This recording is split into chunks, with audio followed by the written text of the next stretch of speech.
Once you start creating videos for your business, you'll begin to look at conversations a little differently. You may decide you want to have conversations with your clients or potential clients on camera because now that you're a video creator, you always need content. Today, we're going to talk about these interviews, specifically how you can become a better interviewer and ultimately have a great conversation on camera. Maybe you'll be doing a Facebook Live with someone, or you'll be interviewing someone on Zoom. This video will help you prepare for that experience, no matter where it is, and get the results you want.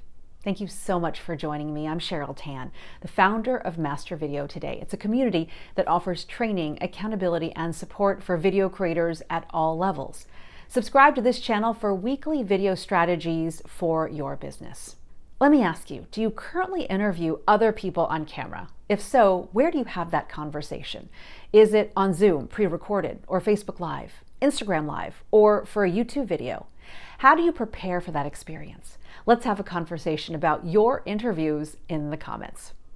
The reason I love interviews is they're conversations. These conversations serve as a way to make a real connection with people you choose to bring onto your show or platform.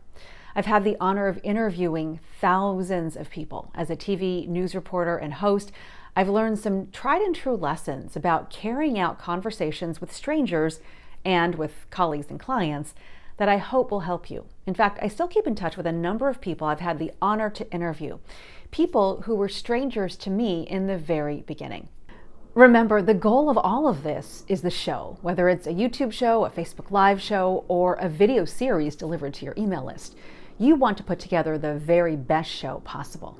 I'll be sharing 3 simple tips, plus a bonus tip I've used over the years to find amazing people to interview, to help them feel more comfortable during our live and taped conversations, and to establish the beginning of a relationship. And you know what they say, relationships equal revenue.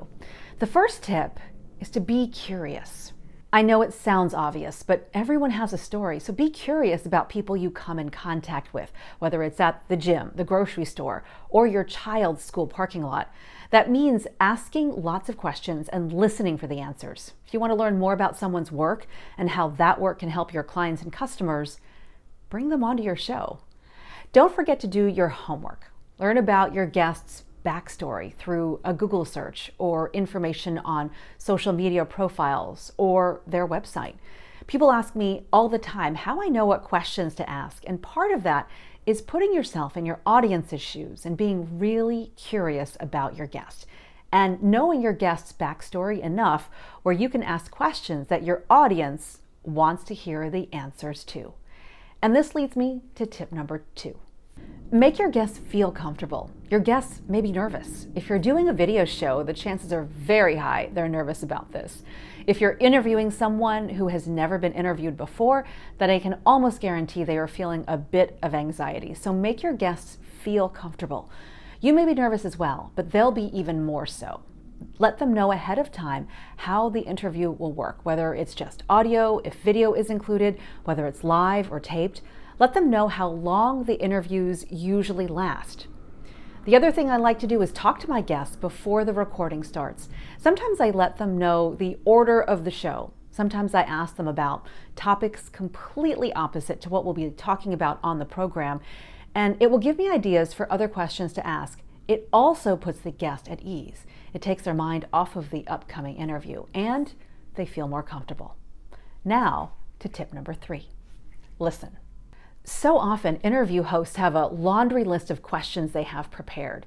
Being prepared is a really good thing, but they seem to be on a mission to go through all of the questions as quickly as possible. They go through that list without listening to the guests answer the question. I used to do this all the time. Learn from my mistakes.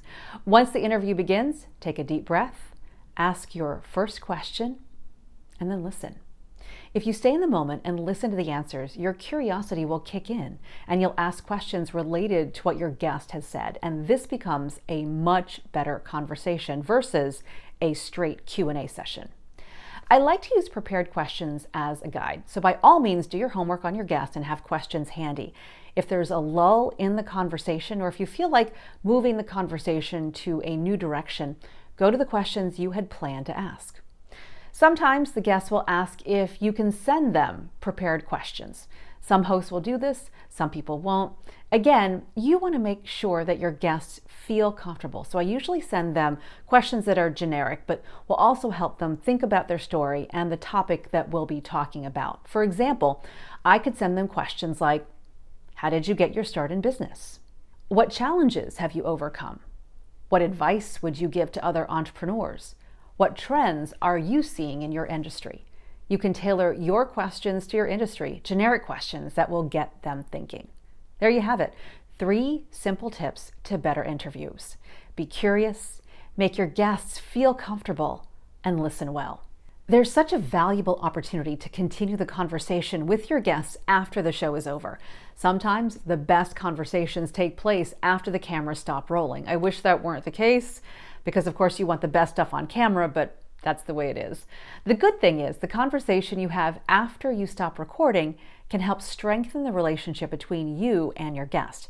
Maybe you decide to work together on a project. Maybe you're invited onto his or her show. And have fun. If you're having fun, your audience will notice and will enjoy themselves as well.